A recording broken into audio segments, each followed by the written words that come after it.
গতকাল শবে বরাত গিয়েছে, শবে বরাতের নামাজ পড়ে ব্লগটা আপলোড দিতে আমার একটু দেরি হয়ে যায়। মানে নামাজ শেষ করে তারপরে ব্লগ আপলোড দিই। আপনারা অনেকেই হয়তো বা ব্লগটা এখনো পর্যন্ত দেখেননি, চ্যানেলে গিয়ে ব্লগটা অবশ্যই দেখে আসবেন। আর আমি একটু করে বলে দিই যে ব্লগটা কি নিয়ে।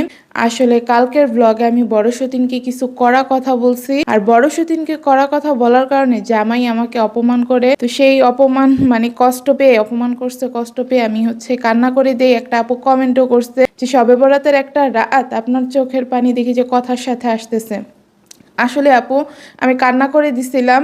মানে কি করব বলেন, জামাই যদি প্রতিনিয়ত এভাবে আমাকে অপমান করে তার বড় বউয়ের সঙ্গ দিতে থাকে তাহলে কি আমার খারাপ লাগে না? সে বুঝতেই চায় না। তো যাই হোক, আমি মানে কালকে শবে বরাতের একটা রাত ছিল, মনটা অনেক ফ্রেশ ছিল। মানে একদম মনটা ভেঙে চুরে খুবই বাজে করে দিছে। এই কারণে জামাইকেও ছাড় দেই নাই, বড় সতীনকেও ছাড় দেই নাই, একদম কড়া কিছু কথা বলে দিছি। ব্লগটা যারা দেখেন নাই অবশ্যই চ্যানেলে গিয়ে দেখে আসবেন। মানে সতীনের সংসারের কিছু করুণ বাস্তবতা দেখে আসতে পারবেন আর অনেক কিছু শিখতে পারবেন।